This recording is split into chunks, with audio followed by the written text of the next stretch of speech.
sebaiknya seperti itu. Iya, iya. Jadi dibawa Boyolali apanya Pak? Yang maklun konsentrat. Oh konsentrat. Biasanya nyampur kan sekarang bukan kedelainya yang impor agak sulit.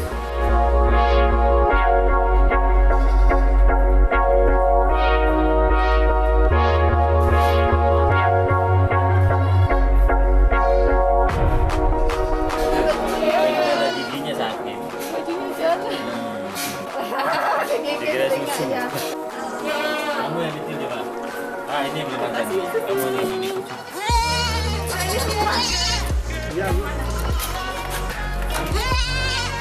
New Sony. Nah, ini judulnya New Sony. Ente. Habis. Susu formula campur susu sapi.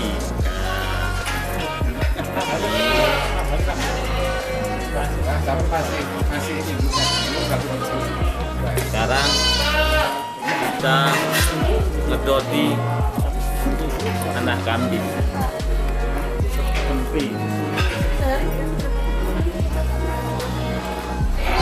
Lu yang kacau-kacau dulu.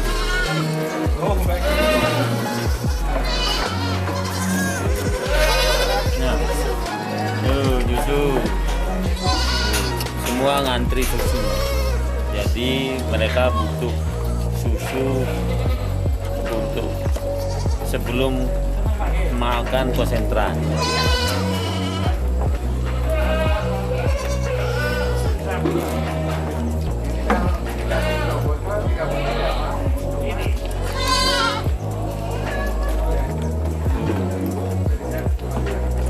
Giliran.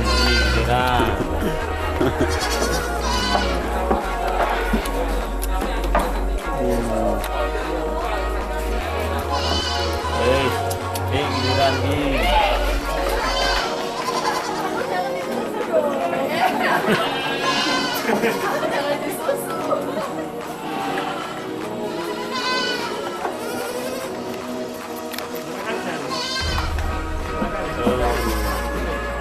Kambing Saanen di Karangpadang punya Haji Abdillah Ais.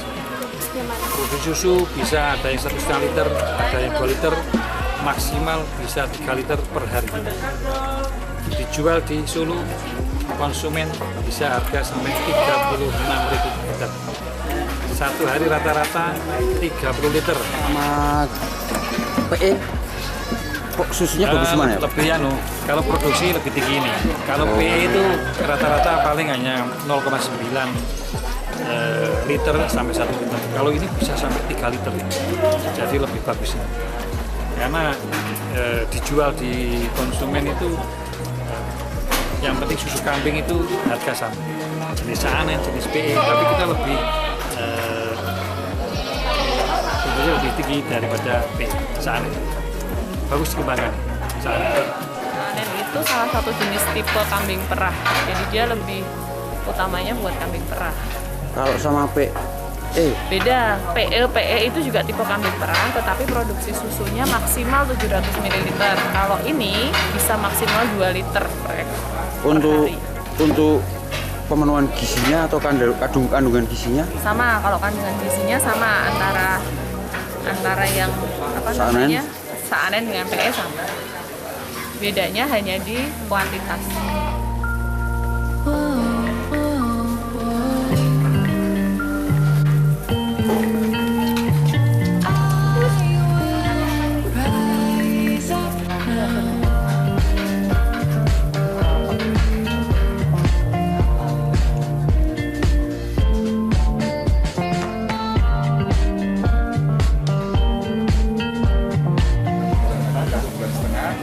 Ketika dia hamil tambah 3 bulan, jadi 4,5 bulan karena bulannya bisa anak.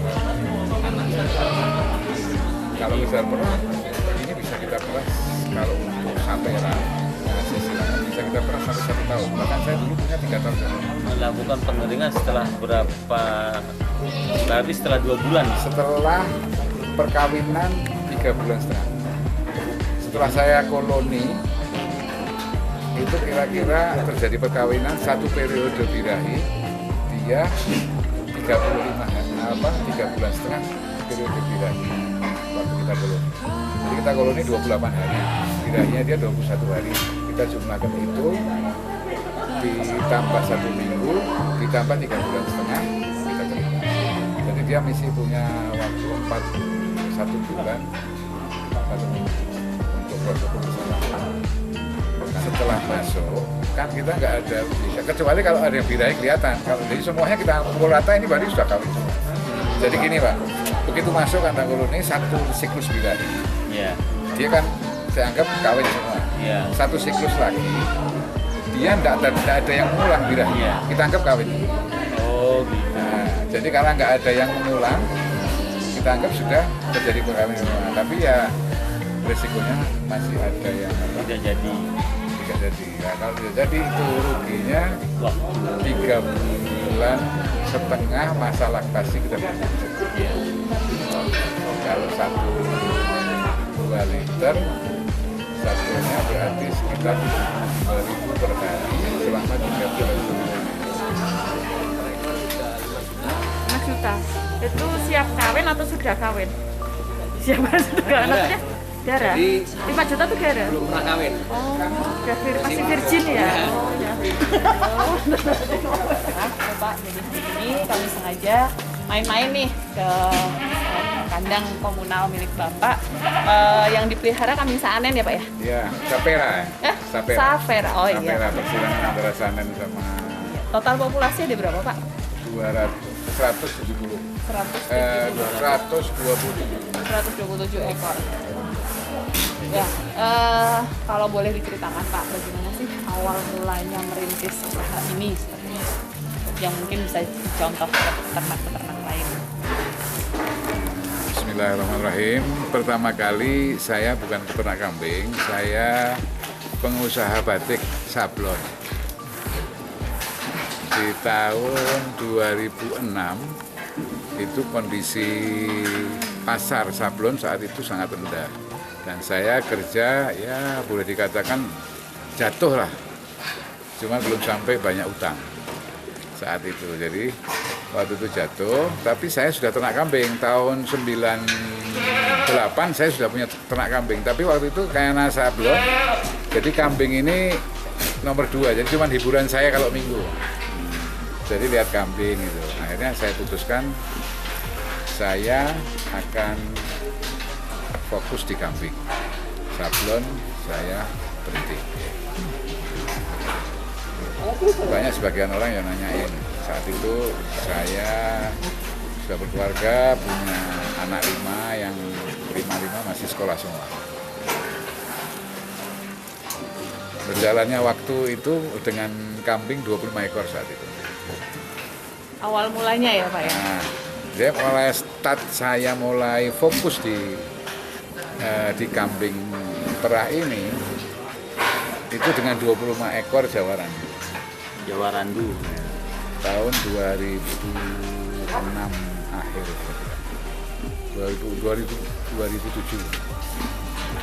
Saya kerja keras jual itu, jadi kalau ada yang mau bayar sekolah ya terpaksa saya harus nenteng kambing, bawa ke pasar, jual. Saya dulu malu jualnya nggak di pasar di Solo, karena di Solo banyak yang kenal saya. Jadi saya ke Wonogiri. Kalau Wonogiri nggak ada yang kenal saya, meskipun harganya lebih murah sedikit, tapi saya jual buat Tapi kambing saya nggak nyusul. Jadi 25 ekor ya tambah 30. Saya jual, kalau butuh saya jual. Sementara itu susu bisa sampai 6 liter, 5 liter, 6 liter. Saya jual. Kebetulan lingkungan saya pasar Kliwon, jadi saya nggak begitu sulit masarin susu. Karena mereka sudah kenal dengan susu kambing. Jadi saya jual 6 liter itu, kambing saya ternak, saya cari makan, dibantu pegawai saya 2 waktu itu. Udah berjalan waktu ya saya jual buat biaya, tapi saya nggak catat karena saya takutnya. Jadi catat saya beli pakan berapa yang saya beli, terus saya jual berapa, saya kurangin itu, takut minus. Tapi pokoknya butuh saya jual kambing. Gitu ya. Tapi kambing saya jadi 30, 40, 50 bertahan, 50, 60. Jalan. Jadi di awal lebih ya, karena yang penting adalah saya masih cukup gitu ya. Jadi Ya. hitung sampai dengan profitnya atau lambanya seperti apa gitu. Dan satu yang saya berani dulu sama teman-teman saya, kenapa kerja sablon lagi yang saya utangin kain dulu apa? Enggak lah, saya mau kambing lah, mau kerja kambing. Yang ngasih rezeki saya di printing juga sama yang ngasih rezeki saya di kambing. Jadi pokoknya keringetan, insya Allah ada jalannya. Terus saya berusaha itu meskipun dulu ya juga sulit misalnya sebelum ada asosiasi. Kalau sekarang ada asosiasi informasi berjuang semakin bersama ya, Pak? betul, di mana ada kulit kacang hijau sana murah, kita dikasih kabar ya, itu lebih. Kemudian kalau untuk saat ini Bapak lebih fokus pada perbibitan atau lebih pada budidaya? Saya sekarang ke budidayanya, Di budidayanya. Budidaya. Jadi produk utama yang dihasilkan anakan. anakan. Kemudian untuk kan pasti ada kalau setiap kali kita punya anakan itu kan berarti ada susu yang dikeluarkan. Ya. Nah, ini bagaimana? Apakah dia juga mempunyai pasar tersendiri, kemudian dipasarkan kemana saja? Saat ini produksinya sampai berapa? Mungkin bisa diceritakan, Pak. Saya kebetulan, alhamdulillah dari waktu merintis susu itu, saya buka warung kecil Pak, di Pasar Kliwon itu. Saya sebut Cafe Yasmin, anak saya yang paling kecil namanya. Kafe Yasin. Jadi waktu saya jualin door to door susu, itu mereka kan nggak gampang minum, kan bau, susu itu bau perengus susu kambing. Jadi saya buka kafe itu, maksudnya supaya orang tahu cara masak susu ini. Jadi susu itu kan hanya bisa dipasteurisasi sama di ultra high. Jadi kalau ultra high kan harus mesin, pasteurisasi bisa dengan cara di tim lah. Cara mudahnya saya tim gitu, susu itu kan rasanya tetap susu, enak. Jadi nggak ada bau kambingnya, nggak ada dengan proses tim itu. Jadi orang mulai kenal. Jadi orang yang mulai kenal, minum dia, oh ternyata susu ini nggak bau. Terus orang baru kenal minum susu kambing, terus dia lihat prosesnya. Kalau mau dimasak di rumah saya ajarin, tolong beli yang seperti gini sama mangkoknya itu untuk bayar, untuk masak susu kambingnya. Terus dia begitu airnya mendidih, dia tunggu 1 menit lah kasarannya gitu, susunya nggak mendidih, itu sudah siap untuk diminum.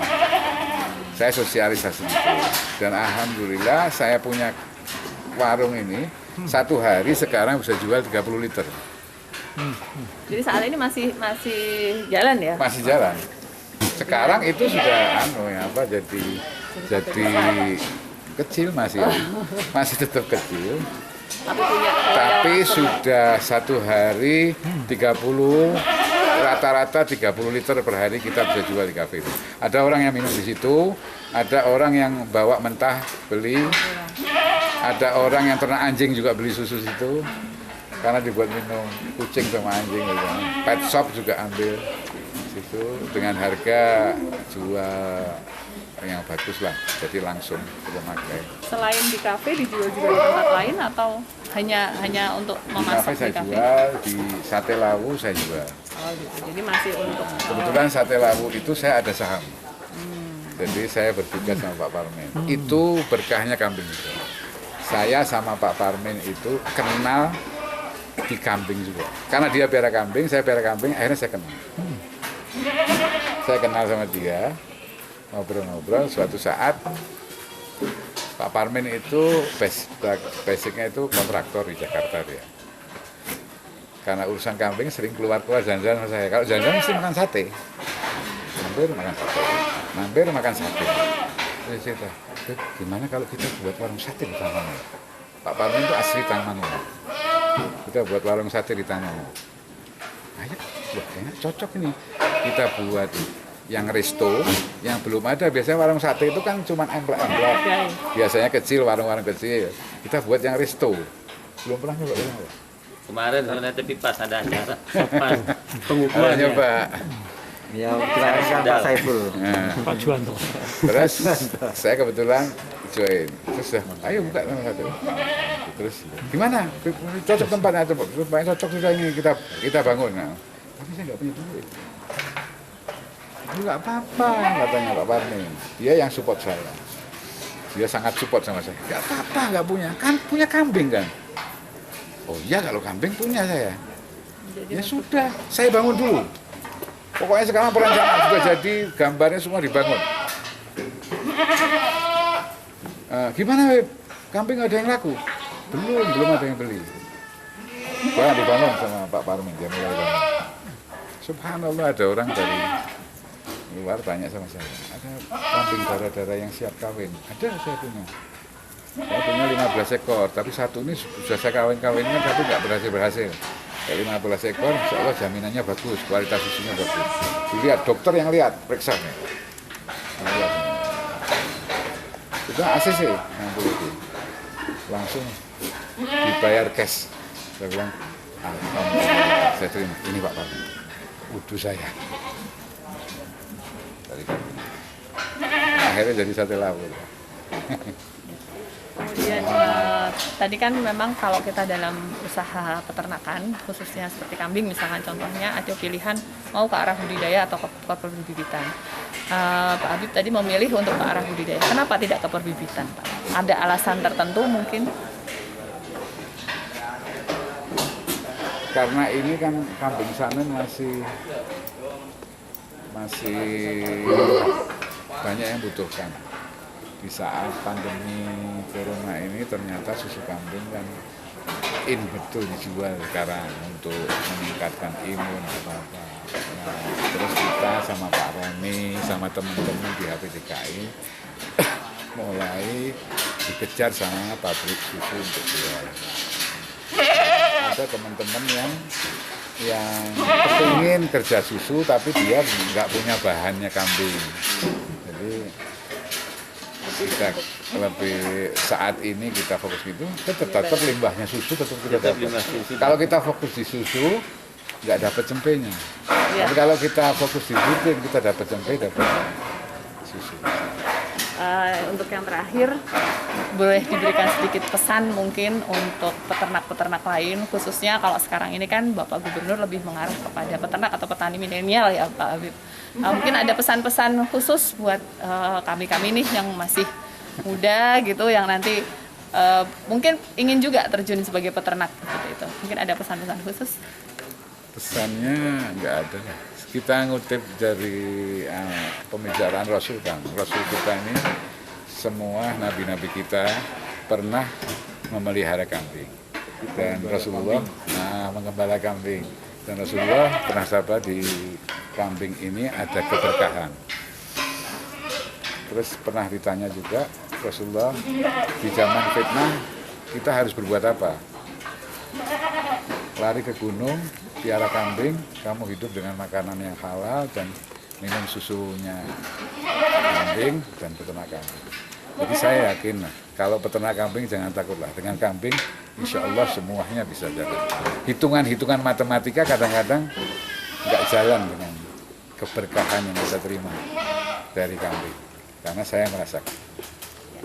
Terima kasih, Pak Habib.